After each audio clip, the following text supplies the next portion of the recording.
आप अंकित जैन है ना, सिवनी से हैं, लसना गाँव से। सिवनी की कुछ खास बात बताइए जो टूरिज्म को या टूरिस्ट के पॉइंट ऑफ व्यू से अट्रैक्ट करता है, तो बताइए। सिवनी में सर पेंच नेशनल पार्क है, इको टूरिज्म पेंच नेशनल पार्क है, और पेंच टाइगर रिजर्व का भी दर्जा प्राप्त है उसको। और अभी हाल ही में 2023 में कर्मजरी वाइल्ड लाइफ सेंचुरी भी नई बनाई गई है राज्य सरकार के द्वारा। और सिवनी में एक जल सागर तालाब है सर, जो प्रवासी पक्षियों के एक केंद्र के रूप में जाना जाता है। और एक अमोदगढ़, मतलब जो टेरिटोरियल रीजन है उसमें एक अमोद, इसमें नाम करेक्ट नहीं बोल पा रहा हूँ, वो एक प्राचीन भूखंड टाइप के यहाँ पर जिनको संरक्षित किया गया वन विभाग के द्वारा। आपके लखनऊ में है कोई नेशनल हाईवे के कोई पॉइंट है वहाँ से? जी सर। क्या कौन कौन से मिलती हैं? लखनऊ से NH-44 जाता है सर, और एक गंगोत्री उत्तराखंड से NH-35 जो NH-44 में मर्ज हो जाता है लखनऊ में आकर। NH-34 sorry sir, NH-34 NH-44 में मर्ज होता है। आपने पेंच सेंचुरी का नाम लिया अपने नेशनल पार्क का, तो ये किन जिलों से इसकी बाउंड्री टच करती है? पेंच नेशनल पार्क सर सिवनी और छिंदवाड़ा से बॉर्डर शेयर करता है, और राज्य के रूप में देखें तो मध्य प्रदेश और महाराष्ट्र दो बॉर्डर शेयर करता है। छिंदवाड़ा साइड का जो फॉरेस्ट है वहाँ कौन से एनिमल्स की ज़्यादा प्रोटेक्ट है? वो कोई विशेष पर्टिकुलर उस साइड में कहा जाता हो कि ज़्यादा रहते हैं उनका? सर इसका मुझे जानकारी नहीं है, लेकिन जैसे पेंच नेशनल पार्क में जो है शाकाहारी वन्य जीवों की सबसे ज़्यादा घनत्व है, जैसे चीतल और सांभर, तो मुझे लगता है यही दोनों साइड होना चाहिए। बाइसन? बाइसन भी है सर, लेकिन घनत्व में चीतल सबसे ज़्यादा पेंच नेशनल पार्क। अभी आप ये बताओ, जो पेंच के बारे में आप मेरे को बताओ। जी सर। पेंच नाम किस चीज़ पर आधारित है? पेंच नाम पेंच नदी के नाम पर है। दूसरा, पेंच हमारे फोक कल्चर में, हमारी लोक उसमें लोक कथाओं में, लोक की ग्रंथियों में बड़ा प्रसिद्ध स्थान रहा है। जी सर। तो इस स्थान को प्रसिद्ध करने वाले पात्र का नाम बताओ, और उस पात्र का डेवलपर का नाम बताओ। सर पात्र मोबिल, और उनको डेवलप किया है रूट यार्ड के थ्रू सर, वेरी नाइस, जंगल बुक किताब के माध्यम से। Very nice. अच्छा, पेंच नेशनल पार्क लास्ट ईयर मैं खुद गया हूँ, कई बार मैं रहा भी हूँ पेंच में। पिछले साल पेंच बहुत फेमस रहा, हम लोगों के बीच पूरे नेशनल मीडिया की चर्चा में रहा पेंच। इसका कारण बताओ आप। पिछला साल क्योंकि पेंच के लिए बड़ा अच्छा रहा, मुझे 2022 का सीजन, खासतौर से बारिश के बाद का समय, जुलाई से लेकर अक्टूबर तक बिल्कुल नेशनल लाइमलाइट में रहा पेंच लास्ट ईयर। क्या कारण थे? जैसा मैं याद कर पा रहा हूँ, यदि आप मुझे करेक्ट करना चाहिए, शायद टाइगर डबल का अवार्ड मिला हुआ है हाल ही में पेंच नेशनल पार्क। देखिए, टाइगर का तो अभी हुआ है, मेन एक और बहुत बड़ी अच्छी दक्षिण के बाद एक बड़ी उपलब्धि मिली पेंच को। पूरे मध्य प्रदेश ऐसी चीज देखी गई कि पूरे मध्य प्रदेश में नहीं दिखी थी। ब्लैक तेंदुआ दिखाई दिया है, और सर अभी एक T15 बाघिन उनकी डेथ हुई है सर, जो जिन्होंने सबसे ज़्यादा रिकॉर्ड है 29 उनके शावक को पैदा करने का। शावकों को पैदा किया आपने। ब्लैक पैंथर की बात की है। जी। अच्छा, ब्लैक पैंथर क्या है? कोई नई प्रजाति का तेंदुआ है? नहीं सर। आप रक्षक भी रहे हैं? जी सर, वहाँ एक तो ब्लैक पैंथर क्या है? ब्लैक लेपर्ड या ब्लैक पैंथर है क्या? ब्लैक लेपर्ड हो सकता है सर, मुझे इसके बारे में जानकारी नहीं। ब्लैक लेपर्ड और पैंथर में आपको अंतर पता है? ब्लैक पैंथर का क्या ओरिजिन भी आपको नहीं पता?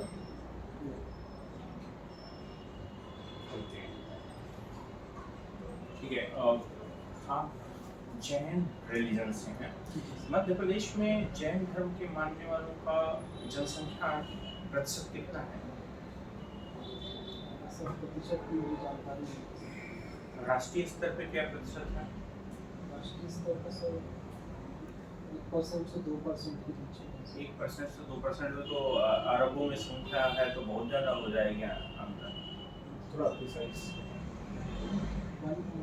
जहाँ तक मुझे याद आ रहा है सर, मैंने 0 कुछ पढ़ा। अच्छा, भारत में सबसे अधिक साक्षरता प्रतिशत किस धर्म के मानने वालों लोगों का है? कंफर्म नहीं हूँ सर। जैन धर्म के मानने वाले लोग सबसे ज्यादा किस प्रदेश में? सर राजस्थान अच्छा। कंफर्म नहीं। इनकी कोई ब्रांचेस हैं किसकी सर? जैन धर्म में? श्वेतांबर और दिगंबर सर। इनमें दोनों में क्या अंतर है, श्वेतांबर और दिगंबर में? सर दिगंबर में मतलब समय समय के साथ मतलब हर चीज़ का त्याग कर दिया, मतलब मेनली कपड़ों का त्याग कर दिया जाता है। समय समय के साथ। हाँ मतलब जैसे जैसे ज्ञान होते जाता है और उनकी तपस्या का लेवल बढ़ते जाता है सर, तो वो जिस भी गुरु के अंडर में रहते हैं तो वहाँ से उनके माध्यम से वो उनको मतलब एक कार्यक्रम होता है हमारा चौमासा कार्यक्रम, उसमें उनको दर्जा दिया जाता है महाराज जी का।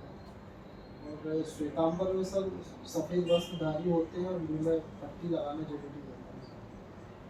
और बस ये दो अंतर। पूजा की पद्धति में भी कोई अंतर पूजा है? की पद्धति में ये अंतर है सर, जैसे मैं दिगंबर जैन हूँ तो हमारे यहाँ महाराज जी को हम लोग आमंत्रित करते हैं, उनसे निवेदन करते हैं कि आप हमारे घर में आहार लीजिए। और श्वेतांबर में वो किसी के घर में आहार नहीं लेते, वो मतलब खाना ले लेते हैं हम लोगों से, लेकिन वो अपने अपने अनुसार करते हैं उसको। अच्छा। कपड़े का त्याग करना क्या संदेश देता है? जहाँ तक मैं समझ पा रहा हूँ सर, वो किसी भी प्रकार का परिग्रह नहीं रखना चाहते अपने साथ,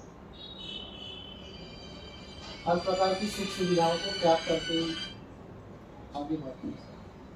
अच्छा, तो जो आपका प्रवर्तक पढ़ते हैं दोनों के प्रवर्तक भी अलग थे, दिगंबर या श्वेतांबर की, या महावीर स्वामी से ही हमें मतलब प्रवर्तक इन जो- द सेंस जो इनके गुरु थे जब ये डिवाइड हुआ? जी सर, वो गुरु, दो गुरु के नाम अलग अलग हैं सर। कौन कौन थे दिगंबर में? कौन थे? एक गुरु का नाम है सर भद्रबाहु, श्वेतांबर में उनका नाम याद नहीं सकता सर। आपने एकेडमिक्स लेवल में या अपने धर्म के बारे में कुछ नहीं पढ़ा है? पढ़ा है सर। भूल गए? जी सर। तो प्रैक्टिस में कुछ याद नहीं रखते हैं अपने धर्म के बारे में, या धर्मनिरपेक्ष हैं, केवल नाम से आप जैन हैं, या नहीं सर, प्रैक्टिस भी किया है? करता हूँ सर मैं। जैन। यहाँ अष्टमी और एक चतुर्दशी और एक संडे का दिन पवित्र, मतलब उस दिन मतलब पूजा पाठ करने को कहा जाता है सभी बच्चों से। तो उस पर्टिकुलर दिन मैं सुबह से मंदिर जाकर अभिषेक करता हूँ सर, और जो एक पूजा की पद्धति होती है उसको follow ऐसा नहीं लगता है कि जैन धर्म की जो शिक्षाएं थी वो सब विलुप्त हो गई और बस कर्मकांड ही बचा रह गया है? नहीं सर, ऐसा नहीं। ऐसा नहीं है? कैसे? बहुत सारे रूल्स जो महाराज जी हम लोगों से फॉलो महाराज जी या महावीर जी, दोनों में अंतर है, क्योंकि हर धर्म में कुछ महाराज जी पैदा हो चुके हैं, जी सर। जो उनकी मूल शिक्षाएं हैं वो विलुप्त होती जा रही हैं, है ना? तो अब आप महाराज जी को फॉलो करते हैं या शिक्षित होने के नाते महावीर जी को फॉलो करते हैं? शिक्षित होने के नाते जो जैसे मुझे महावीर स्वामी का एक कथन है, जियो और जीने दो, कहीं ना कहीं मैं कोशिश करता हूँ उसको फॉलो करें, लेकिन ज़्यादातर जो हमारे महाराज जी कहते हैं उसको ज़्यादा फॉलो करते हैं। शिक्षाओं से, मूल शिक्षाओं से विचलन हुआ है या नहीं हुआ? वैसे ही चली आ रही है? थोड़ा बहुत तो विचलन हुआ है सर। थोड़ा बहुत विचलन, उसको आप रियलाइज करते हैं कि मूल धर्म की शिक्षाओं से विचलन है ये? मतलब मैं बहुत ज़्यादा डीप में नहीं जानता हूँ सर मूल शिक्षाओं को। ठीक है। ठीक है, आपने बताया कि वस्त्रों का त्याग करना, क्या उसको बोलते हैं, कोई टर्म यूज? परिग्रह बोलते हैं सर। जैसे परिग्रह। कोई भी चीज़ है मेरे पास बहुत सारी गाड़ी है या मेरे से बहुत बड़ा घर है, ये परिग्रह कहलाता है सर। तो जैनीज के पास तो पूरे रिचेस्ट लोग तो जैनीज ही हैं, वो परिग्रह कहाँ कर रहे हैं? आपने जैनीज कम्युनिटी ही तो सबसे ज्यादा पैसे वाली है इस देश में, परिग्रह का कहाँ पालन होगा? समय आपको ऐसा लगता है कि जैनीज ही रिचेस्ट कम्युनिटी है हर जी सर, मुस्लिम? परिग्रह का पालन नहीं तो मूल शिक्षा से वास्तविक विचलन तो यही हो गया। ठीक है, वॉलीबॉल आपका हॉबी है ना? जी सर। भारत के ऐसे 5 अंतर्राष्ट्रीय वॉलीबॉल प्लेयर्स जिनको आप जानते हैं, मिले हैं किसी वॉलीबॉल के अंतर्राष्ट्रीय प्लेयर से? मैंने सर मैं जब मेरी ट्रेनिंग हुई थी उस दौरान इस हॉबी को मैंने चालू किया था सर। ट्रेनिंग के समय? फिर उसके बाद में क्या किया इस हॉबी को जिंदा रखने उस के समय लिए? मैंने मतलब एकेडमिक्स गेम हुए थे, मैं रीवा में ट्रेनिंग किया हूँ वहाँ मैंने हम लोगों ने मेडल जीता है। स्टेट गेम्स में आपने जी सर। तो कुछ प्लेयर्स के नाम पढ़े तो होंगे? सर पढ़ा हूँ अभी मुझे याद नहीं। फादर ऑफ इंडियन वॉलीबॉल एक बहुत बड़े प्लेयर थे, करीब उन्होंने एशियाड में भी किया है। क्रिश्चियन है sir, Jimmy George. Jimmy George की और एक आप विशेषता बताइए कि जिमी जॉर्ज एक बहुत ही प्रसिद्ध भारतीय एथलीट से जुड़े हुए हैं, वर्तमान बहुत प्रसिद्ध भारतीय एथलीट हैं, उनके परिवार से बिलोंग करते हैं। उस एथलीट का क्या नाम है? उनके बारे में भी पढ़ा नहीं सर। अंजू बॉबी जॉर्ज का नाम सुना है आपने? जी जी सर। अंजू बॉबी जॉर्ज के नाम क्या रिकॉर्ड है?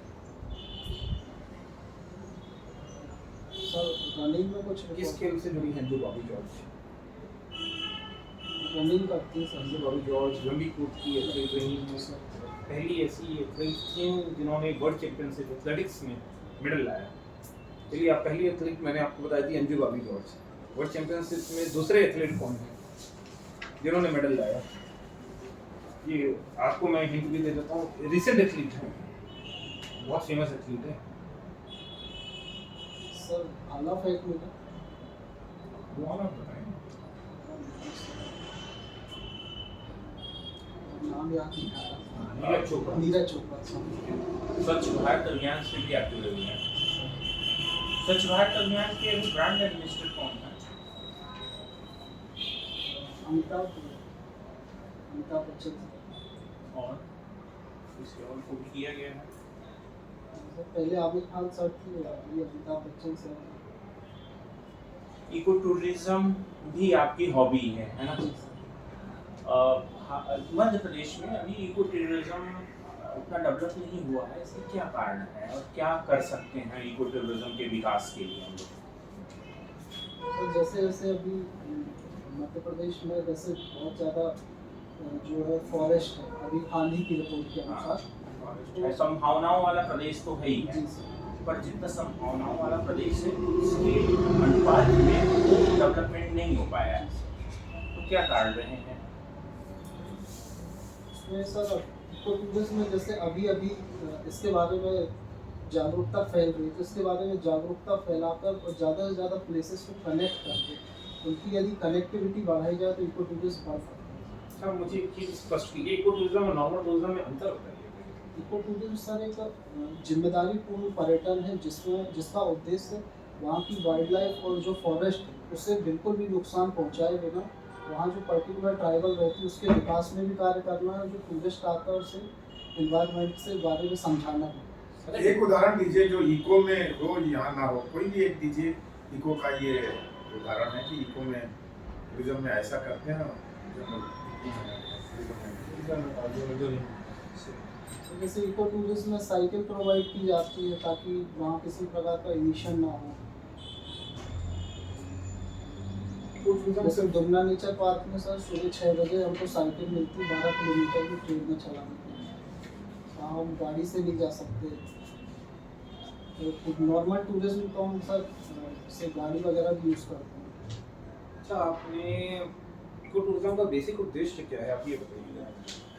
इको टूरिज्म का सर बेसिक उद्देश्य एक हमारे फॉरेस्ट वाइल्ड लाइफ और जो ट्राइब्स हैं वो आसपास रहती हैं उनका विकास और प्लस हमारे फॉरेस्ट और वाइल्ड लाइफ के बारे में जागरूकता फैलाना ताकि लोग समझ सकें कि एक्चुअली में फॉरेस्ट और वाइल्ड लाइफ क्यों जरूरी है हमारे लिए। सपोज कीजिए आप फॉरेस्ट रेंज ऑफिसर हो गए, आपका सिलेक्शन हो गया एज एसडीओ। जी अब आप जिस क्षेत्र में मान लीजिए आप चार्ज पे हैं, ठीक है, आपको एक इको टूरिज्म सेंटर डेवलप करना है, तो किन चीज़ों पे आप फोकस करेंगे या क्या क्या आप पैरामीटर्स यूज़ करेंगे? आपको अपना मॉडल बनाना है इको टूरिज्म का, ठीक है, आप किन किन चीज़ों पे ध्यान देंगे कि कैसे हम अपना इको टूरिज्म मॉडल डेवलप करें? मैं पहले ध्यान दूंगा सर कि वहाँ पे मोड क्या है, वहाँ पर जो वो आ रहे हैं किस पर्पस से आ रहे हैं, उनका पर्पस पूरा होना चाहिए। और दूसरा ये है कि मैं उस पर्टिकुलर कोई नहीं आ रहा है, मैं आपको केस देता हूँ, कोई नहीं आ रहा है अभी, लेकिन आपको अट्रैक्ट करना है। कुछ ऐसी योजनाएं सर मैं उनको अट्रैक्ट कुछ ऐसे प्लेस ताकि मैं उनको कनेक्ट कर सकूँ, वो इंटरेक्ट हों हमारी फील्ड के साथ। आप फॉरेस्ट गार्ड हैं, अगर जंगल में आग लग जाए, आपका अपना भी एक्सपीरियंस है जी सर। और हाईली क्वालिफाइड है, आप तो बहुत अच्छा और हाईली क्वालिफाइड आ रहे हैं। आग लग जाए तो अपने को आग रोकने का प्रयास क्या सर्वप्रथम आप करेंगे? कैसे आपको बुझाते हैं जंगल की? मैनुअल हेलीकॉप्टर से करना ये तो बहुत मेरा पर्सनल टेक्नोलॉजी की है। एक्सपीरियंस है सर, होली के दौरान रात में आग लग गई थी जहाँ मैं रह रहा था मेरे क्वार्टर के पास में। तो मैं और मेरा जो हमको सुरक्षा समिति मिलता है, तो जो हमसे संदेश दिया गया वो तो हमने दिया। एक हमारे पास वो था सर जी सर, तो वो संदेश देने के तुरंत बाद जो सर छोटे छोटे पत्तियों वाली डाली होती है उससे हमने एक एक साइड से बुझाना स्टार्ट किया। तो ये एक्सपीरियंस में मेरा खुद का पर्सनल है, और जैसा कि मैंने पढ़ा हूँ यदि बहुत तेज है तो एक बैक फायर भी ऑप्शन होता है सर। काउंटर फायर कहते हैं काउंटर उसको। फायर। काउंटर फायर कहते हैं। जिस तरफ वो तेजी से बढ़ रही है उसके दूसरी तरफ एक पट्टी काटते हैं सर, और वहाँ से आग लगा देते हैं। मुझे ये बताओ, ठीक है, ये क्यों लगा देते हैं उस साइड से? ताकि सर आग एक तो उस साइड बढ़े ना और दोनों साइड टकरा कर खत्म हो जाती है सर। ये पढ़ा। ठीक है, अच्छी बात है, आप अपना एक्सपीरियंस बता रहे हो, लेकिन मेरे को ये बताओ, मध्य प्रदेश में निरंतर आग बढ़ रही है, आप खुद को रक्षक रहे, ठीक है, आप जो है काफी बेहतर से फील्ड के अंदर की बात समझ सकते हो कि अपने आग में आप देखो, क्योंकि हमारे इस साल भी मध्य प्रदेश में बहुत सारा जंगल आग से जल गया, ठीक है। अब तो आप अभी तक तो मान लीजिए आप ग्राउंड लेवल पे थे, वन रक्षक थे, खुद जाके बुझाते थे। अब आप जो है अपनी रेंज अफसर बनेंगे या एसडीओ बनेंगे, तो आप अपनी रेंज या अपने सब डिवीजन के नीति निर्माता बनेंगे कि आपको अपने क्षेत्र को आग से बुझाना है, तो आप किन किन पैरामीटर्स पे काम करेंगे, कि आप क्या मतलब ऐसा मॉड्यूल करेंगे कि आप अपनी आग पे कंट्रोल कर सकें। पहली चीज़ तो सर मेरा जो स्टाफ होगा मेरे अंडर जो काम करेगा, मैं उनके तालमेल पर वर्क करना चाहूँगा सर। कहीं ना कहीं मैंने पर्सनल अनुभव किया ही तालमेल की कहीं कमी हो जाती है। और दूसरा मैं काम करूँगा, यदि कहीं आग लगती है तो वो कैसे जल्दी से जल्दी उनको संदेश पहुँचाता है, क्योंकि हो सकता है वो अकेले ना बुझा पाए। क्यों वायरलेस अपने यहाँ सिस्टम होता तो नहीं फॉरेस्ट में? कई जगह नहीं मिलता सर वायरलेस। जैसे मैं जिस बीट में था सर, मैं बीट के सहायक था, मेरे पास वायरलेस नहीं था, लेकिन जो आग लगी हुई थी वो गांव के पास ही थी, तो हमको गांव वालों का भी सहयोग मिल गया था।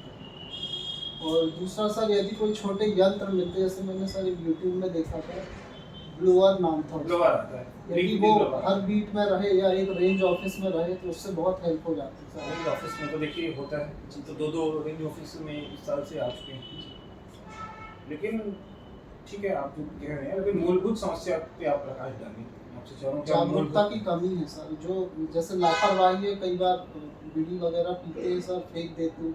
और दूसरा कारण देखा है, कई बार ग्रामीण हमसे चिढ़ जाते हैं सर, जो ऑफिशियल्स वहाँ काम करते हैं, तो उनको परेशान करने के लिए वो आग लगाते हैं। तीसरा सर, गर्मी में यदि हम गश्त बढ़ा दें, जो किसान रहते हैं वो फसल शाम टाइम को जलाते हैं सर, तो वो आग कभी कभी हवा के कारण हमारे जंगल तक पहुँच जाती है। तो मैं पहला काम ये करूँगा, यदि मैं RFO होता हूँ सर, तो जो 15 फरवरी तक लाइन जलाई का काम होता है, मैं उसे प्रॉपर चेक करना चाहूँगा कि ये प्रॉपर हुई है कि नहीं, इसमें कोई लापरवाही तो नहीं करती। अच्छा, लाइन जलाई करने में फायदे क्या होते हैं? इसमें सबसे बड़ा फ़ायदा है सर, आप प्रॉपर फैल नहीं पाती है। कैसे नहीं कर पाती मतलब? और आपको स्पेस, आप जहाँ तक आपके लिए चाहिए कि उसको जलने के लिए कुछ मिलना चाहिए, तो वो जलने की चीज़ हम ख़त्म कर देते हैं वहाँ से। आप 15 फरवरी तक लाइन जला रहे हैं, उसके बाद पत्ते आ जाते हैं, फिर क्या उसको कैसे रुकेगा? फिर लाइन के जलाने बस से ही रुक जाएगा? लाइन जलाने का उद्देश्य क्या है? पहले आप बेसिक उद्देश्य बताइए लाइन का जलाने का। बेसिक उद्देश्य मेरा मतलब, मैं जितना समझता हूँ कि आपको डिस्कनेक्ट करना है। डिस्कनेक्ट करना, एक तरफ से दूसरी तरफ ना जी जाए। उसे मीडियम ना कोई मिलने पाए, मीडियम ना मिलने पाए, तो उसके बाद लेकिन एक गलती क्या होती है यहाँ पे सर, कि पत्ते आ जाते हैं उन पे। जी जी सर। पत्ते देखिए नहीं, तो पत्तों की तरफ जंप करके दूसरी तरफ चली गई। जी सर, जा सकते हैं। पत्ते से चली जाती है। मेरे यहाँ मैंने खुद अपने बंगले में आगे एक चपरासी रोज लगाता था, जो बांस के पत्ते गिरते थे, वो नाली जो थी उसमें भी पत्ते थे, हाँ। जो बांस तक गए हुए। तो ये लगा के चलाया, लेकिन वो अंदर गए बांस में। आप लोग महुआ नियंत्रण के लिए, पहली बात, महुआ में आग लगाने का सिलसिला कैसे स्टार्ट होता है आपको पता है? क्या क्या टाइमलाइन होती है, किस तरह से प्रक्रिया होती है महुआ से जुड़ी? ट्राइबल जाते हैं जंगल में, जाते ही महुए पे आग लगा देते हैं। नहीं सर, सुबह के टाइम जाते हैं वो, और सुबह मतलब पेड़ के आसपास आग लगाते हैं सर। फेंकने से आग लगा के मिलता क्या है, ये बताओ मुझे। वो कचरा साफ हो जाता है सर, तो वो जो महुए के फूल रहते हैं सफ़ेद वाले, उसको उठाते हैं। कई बार ये होता है कि आप जा रहे हो तो जंगली जानवरों का डर होता है, आप पहले 2 या 3 बजे जाते हो, एक बड़ा रीज़न ये भी होता है आग लगाने का। तो आपको जब पता है तो क्या आप सुबह टाइम गश्त नहीं की जानी चाहिए? की जानी चाहिए। 2-3 बजे रात में लोग इकट्ठा होते हैं आपके साथ अपन नक्षत्र से। यदि सर ऐसा कुछ इनपुट मिलता है तो फिर जाना पड़ता है, लेकिन अंदर मैंने मतलब पर्सनल अनुभव बता रहा हूँ सर, यदि आग दिखती है तो फिर हम अंदर तक जाते हैं सर, लेकिन रात को कभी कभी अंदर नहीं जाते सर, तो हम रोड गश्ती करते हैं। अच्छा, रात में आपको अंदर आग दिख रही है और आप नहीं जाएंगे? नहीं, तब जरूर जाते हैं सर। हाँ। लेकिन यदि हम अपने मन से यदि उस टाइम गश्त करने निकले हैं तो हम अपनी बाउंड्री कवर करते हैं सर, कोई चीज़ नहीं पाते। दूसरा, आपने अपनी हॉबी में भी एक चीज़ लिखी है, आपको जंगल में गश्त करना बहुत पसंद जी है। सर। आप पेंच राष्ट्रीय उद्यान के पास है। मध्य प्रदेश सरकार या गवर्नमेंट ऑफ इंडिया गश्त करने की जो मध्य प्रदेश के सारे नेशनल पार्कों में एक मेथड है, आप ऐसे गश्त नहीं होती है, एक साइंटिफिक तरीका है गश्त का। जी सर। साइंटिफिक तरीके का नाम क्या है? एमस्ट्राइड के माध्यम से हेमस्टर।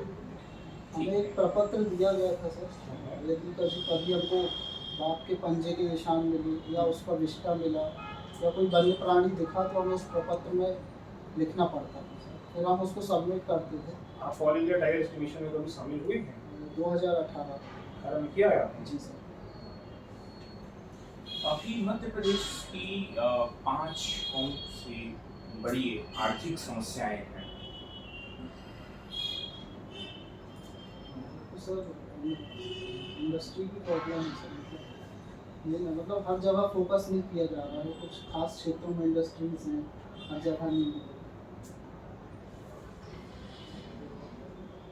इंडस्ट्रीज के लिए फोकस हर जगह क्या किया जा सकता है? रायसेन में कर सकते हैं आप, जैसे आपने कहा हर जगह नहीं किया जा सकता है। जी सर। इंडस्ट्रीज के लिए कुछ एनवायरनमेंट की तो जरूरत पड़ती होगी, जी सर, बेसिक इन्वायरमेंट। तो ऐसी कौन सी जगह है जहाँ बेसिक एनवायरनमेंट है और रॉ मटेरियल्स हैं, सब कुछ है, इंडस्ट्रीज नहीं है मध्य प्रदेश में, ऐसा कुछ आपको लगता है? यदि बड़ी इंडस्ट्रीज ना है सर, लेकिन जैसे फॉरेस्ट जिले में जो जहाँ पर फॉरेस्ट ज़्यादा है, तो वहाँ जो LTFPs कलेक्ट होते हैं उनको प्रोसेस करने की छोटी छोटी इंडस्ट्री यदि ज़्यादा लग जाए सर, तो ज़्यादा सही रहेगा। NTFP का फुल फॉर्म बताइए। Sir non timber forest produce. ठीक है, आपने सेंट एलोयसिस कॉलेज जबलपुर से किया हुआ है अपना ग्रेजुएशन। एलोयसिस है कौन से ज़्यादा? ठीक है, हम जा सकते हैं।